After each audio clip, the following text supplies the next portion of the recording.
নমস্কার, আরও একটি দিনের আরও একটি নতুন ডায়েরির পাতায় আপনাদের অনেক অনেক স্বাগত। আজ 31শে জুলাই 2026, অর্থাৎ জুলাই মাসের আজকে শেষ দিন। আরও একটা মাস এই বছরের ক্যালেন্ডার থেকে খসে গেল। আজ তো মান্থ এন্ড, সেই জন্য অফিসের কাজে প্রচণ্ড চাপ থাকবে। আমি সকাল থেকেই তার কিছুটা অলরেডি শুরু করে দিয়েছি। চলে এসছে 1 কাপ কফি, তার সঙ্গে তো কিছু একটা টা তো থাকবেই। হ্যাঁ, ঠিকই ধরেছেন, রয়েছে এক টুকরো কাঁচা হলুদ, কিছুটা বিস্কিট, কিছুটা বাদাম, এই সমস্ত। এখন এইসব খেয়েই আমি ঠাকুর ঘরে চলে এলাম। আজকে একটু সকাল সকালই পুজো পাঠ সমস্ত শেষ করলাম, শেষ করে আর বসে পড়লাম অফিসের কাজে। আপনাদের সবার সুস্বাস্থ্য, সবার মঙ্গল কামনা করলাম আজ ভগবানের কাছে। তাহলে চলুন কাজ শুরু করি। আজ তো মাসের শেষ। অফিসের কাজ সারতে সারতে অনেক বেলা হয়ে গেল। এখন সময় আমার মধ্যাহ্নভোজে। আমার মধ্যাহ্নভোজও চলে এসছে, এখন সেটাই সেরে নিচ্ছি। এখন ঘড়িতে সময় প্রায় 2টো। তো দেখুন আমার মধ্যাহ্নভোজে আজকে কী আছে। আমার মধ্যাহ্নভোজে আজকে আছে ভাত, এখানে বেগুন দিয়ে কলমি শাক, আর ওখানে মোচা ঘন্ট। এই হচ্ছে আমার দুপুরের খাবার। এটা খেয়ে দিয়ে আবার অফিসের কাজে বসে পড়তে হবে। তাহলে চলুন দুপুরের খাবারটা শেষ করে নিই। শেষ করে আপনাদের সঙ্গে যদি পারি, যদি সময় পারমিট করে, তাহলে কিছুক্ষণ আপনাদের সঙ্গে কথা বলব। কাজ শেষ করতে করতে কখন যে সন্ধে হয়ে গেল টেরই পেলাম না।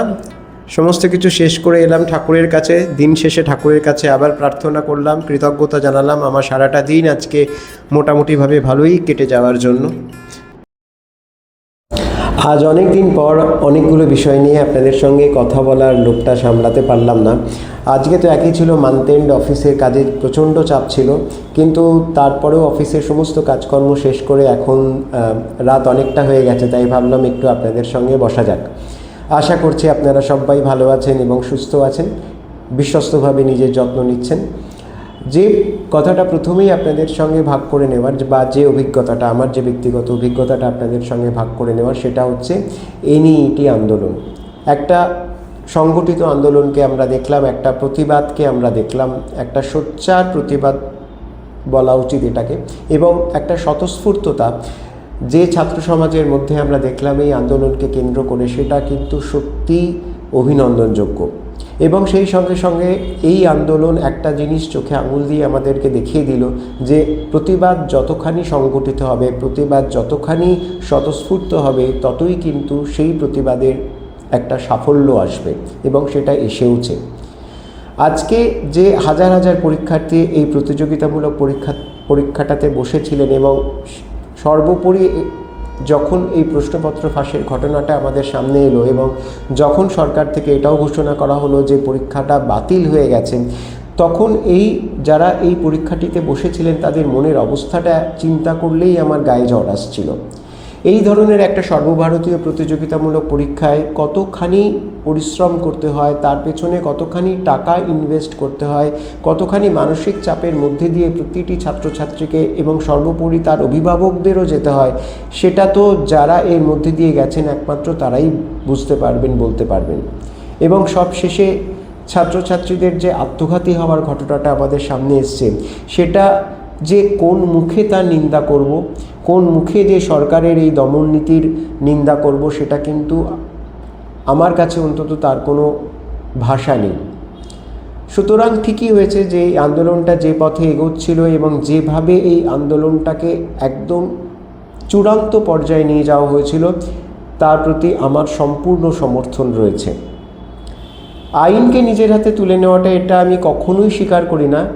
এবং সেই সঙ্গে সঙ্গে যে সমস্ত ঘটনাগুলো ঘটেছিল, অর্থাৎ পুলিশ প্রশাসনের ওপরে যে আক্রমণটা এসেছিল, সংবাদ মাধ্যমের ওপর যে আক্রমণটা এসেছিল, পাশাপাশি আমি তারও নিন্দা করছি।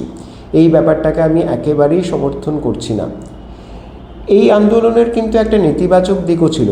নেতিবাচক দিক কোনটা? সেটা হচ্ছে যে আজকে আমাদের ভারতীয় রাজনীতিতে বা রাজ্য রাজনীতিতে যারা অপাঙ্ক্তেয় বা যারা অনেকখানি ব্যাকফুটে চলে গেছেন, তারা কিছুটা পায়ের তলায় জমি খোঁজার চেষ্টা করছিলেন, অনেকটা সেই ঘোলা জলে মাছ ধরার মতো।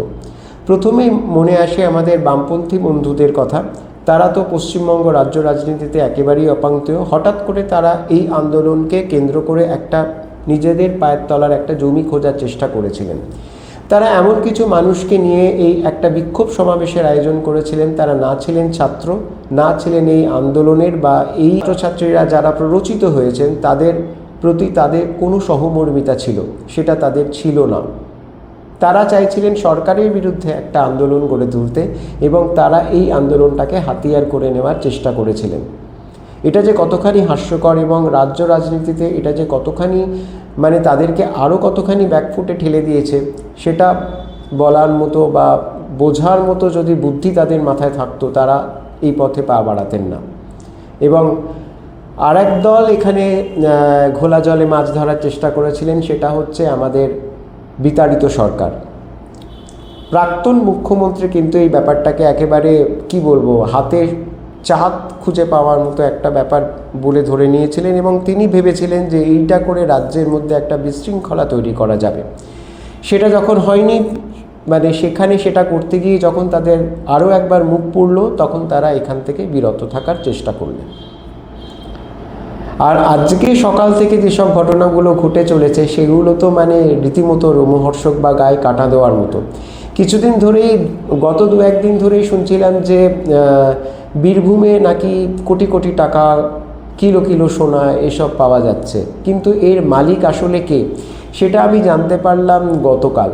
টুলু মণ্ডল, এর নাম কি আগে আপনারা কখনো শুনেছিলেন? আমি তো শুনিনি। এবং আজকে রাজনীতিবিদরা অর্থাৎ আগের সরকারের লোকেরা যারা কিনা এই ভদ্রলোককে, এনাকে এখনও অবধি ভদ্রলোকই বলা যায়, কারণ ইনি এখনও কোনো মানে কি বলবো আইনের আওতায় আসেননি এবং প্রশাসনেরও ধরাছোঁয়ার বাইরে, শুনছি তিনি নাকি বিদেশে। তো এই ব্যক্তিটিকে আমাদের আগে প্রশাসনের কেউই চিনতেন না, অথচ বিভিন্ন সংবাদ মাধ্যমে এখন তখনকার দিনে যিনি কেষ্টদা বলে বিশেষভাবে পরিচিত ছিলেন সেই কেষ্টদার সঙ্গে অনেক ছবি ছাপাও দেখা যাচ্ছে। সম্পত্তির বহরটা কীরকম? সম্পত্তির বহরটা হচ্ছে সোনা আর নগদ টাকা মিলিয়ে প্রায় 150 কোটি টাকার মতো। এটা কখনো আন্দাজ করা গেছে যে একজন ব্যক্তি সে একেবারে বুক ফুলিয়ে এই ধরনের একটা বিশাল সাম্রাজ্য তৈরি করেছে, যার কিনা প্রায় 200টার ওপরে গাড়ি, তার মধ্যে অনেকগুলি বিদেশি গাড়ি, প্রচুর স্থাবর সম্পত্তি এবং সোনা দানা টাকা পয়সা, এসব নিয়ে তো তিনি মানে রীতিমতো ছোটোখাটো একজন দাউদ ইব্রাহিম। তো সে মানে সবার চোখের সামনে বসে এই ধরনের দুর্নীতিগুলো করে যাচ্ছে এবং সবাই চোখ বুজে রয়েছেন। এটা কি মেনে নেওয়া যায়? এটা তো মেনে নেওয়া যায় না। প্রশাসনের কোনো ব্যক্তিকর্তা বা রাজনৈতিক মহলের কোনো ব্যক্তিকর্তার মদত ছাড়া এই ধরনের একটা সাম্রাজ্য কিন্তু গড়ে তোলা যায় না।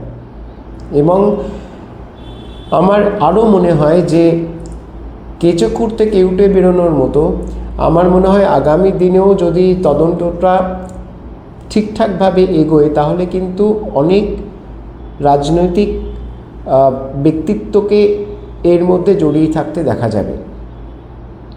আর আজকে আরও একটা যে চাঞ্চল্যকর খবর সেটা তো হচ্ছে যে বর্ধমান থেকে হামিম মণ্ডল নামে একজনকে গ্রেপ্তার করা হলো। STF তাকে গ্রেপ্তার করলো। তার যে আবাসনে উনি থাকতেন বা কিছুদিন যাবৎ ভাড়া নিয়েছিলেন সেইখানে তার জিম থেকে তাকে গ্রেপ্তার করা হলো। এবং সবচেয়ে যেটা বিপজ্জনক সেটা হচ্ছে যে তদন্তের থেকে যে খবরগুলো আমাদের সামনে এখন অবধি এসেছে সেটা হচ্ছে যে এর সঙ্গে ISSের একটা প্রত্যক্ষ যোগাযোগ ছিল। এবং শুধু তাই নয়, এনার কাছে নির্দেশ ছিল বা এর কাছে নির্দেশ ছিল যে আমাদের মুখ্যমন্ত্রীর গতিবিধিকে ফলো করা এবং তার ফোন ট্যাপ করে তার আগাম গতিবিধির ব্যাপারে খবর সংগ্রহ করা। সুতরাং এই যে জঙ্গি কার্যকলাপটা আমাদের রাজ্যে এতদিন ধরে চলছিল বা আমরা এতদিন ধরে যেটা মনে করছিলাম যে এইটা পশ্চিমবঙ্গটা হচ্ছে আমাদের ভারতবর্ষে জঙ্গি অনুপ্রবেশকারীদের একটা সেফ জোন, সেটা কিন্তু আরও একবার প্রমাণিত হলো। আমরা খাগড়াগড় বিস্ফোরণটাকে একটা ছোটোখাটো বা বিক্ষিপ্ত ঘটনা বলে আমাদের প্রশাসন উড়িয়ে দেওয়ার চেষ্টা করেছিল, কিন্তু সেটা আদতেই কোনো বিক্ষিপ্ত ঘটনা ছিল না। সেটা এই ব্যাপারে সরকার থেকেও অর্থাৎ কেন্দ্রীয় সরকারের পক্ষ থেকেও একটা উপযুক্ত ব্যবস্থা নেওয়া হবে যাতে এই ধরনের জঙ্গি কার্যকলাপ পশ্চিমবঙ্গের বুকে বন্ধ করে দেওয়ার একটা চেষ্টা তো অন্তত করা উচিত প্রত্যেকেরই। আর তৃতীয় যে খবরটা, যেটা আমার কাছে খুবই মর্মস্পর্শী এবং খুবই আমার হৃদয়কে একেবারে ছুঁয়ে গেছে, সেটা হচ্ছে তসলিমা নাসরিনের কলকাতায় ফিরে আসা। সেই 2007 সালে আমি কি বলবো, যে আমার মনে হয় যে এর থেকে কঠিন একটা রাজদণ্ড সিপিএম আমলে আমরা দেখিনি। একজন লেখিকাকে তার বাক স্বাধীনতাকে ছিনিয়ে নিয়ে তাকে দেশের বাইরে পাঠিয়ে দেওয়ার যে একটা নির্মম ঘটনা আমরা দেখেছিলাম, আজকে বোধহয় কোনোভাবে সেই বৃত্তটা সম্পূর্ণ হলো। তসলিমা নাসরিন আবার এই শহরে ফিরলেন, পেশায় একজন চিকিৎসক, কিন্তু সেই কবের থেকে তিনি মেয়েদের অধিকার, মানুষের অধিকার, সংখ্যালঘুদের অধিকার এবং সেই সঙ্গে সঙ্গে এরকম মানব দরদি, এরকম একজন লেখিকাকে কিন্তু বাংলা সাহিত্য বহুদিন পায়নি। আমরা আশাপূর্ণা দেবীকে পেয়েছি, মহাশ্বেতা দেবীকে পেয়েছি, কিন্তু তারপরে যদি কারোর কথা আমাদের মাথায় আসে, আমার ব্যক্তিগতভাবে মনে হয় তারপরে কিন্তু তসলিমা নাসরিনের কথাই আসা উচিত। পেশায় একজন চিকিৎসক, কিন্তু সেই পেশাগত যে বাধ্যবাধকতা সেটাকে উপেক্ষা করে তিনি মেয়েদের হয়ে, মানুষের হয়ে তিনি তার প্রতিবাদী কলমকে আমাদের সামনে উপস্থাপিত করেছেন তার সৃষ্টির মাধ্যমে। তিনি কলকাতায় এসছেন, স্বভাবতই আমরা খুবই খুশি, এবং কলকাতার মানুষ কিন্তু তসলিমা নাসরিনকে সত্যি ভালোবাসে, এবং আমি চাইব যে তিনি পাকাপাকিভাবে যদি এই শহরে আবার থাকার কথা চিন্তাভাবনা করেন, তাহলে আমাদের কাছে তার থেকে ভালো জিনিস আর বোধহয় কিছুই হবে না। আমরা তসলিমাকে হারাতে চাই না, আমরা তার কলমকে হারাতে চাই না। তার কলম আরও দীর্ঘদিন আমাদেরকে প্রতিবাদ করতে শেখাক, আমাদের নিজেদের অধিকারটাকে বুঝে নিতে শেখাক। আজকে আর কথা বাড়াবো না, আজকে এই পর্যন্তই। আপনারা সবাই ভালো থাকুন, সুস্থ থাকুন, আর আমার পাশে থাকুন। চ্যানেলটিকে অবশ্যই সাবস্ক্রাইব করবেন। আজ তাহলে আসি, নমস্কার।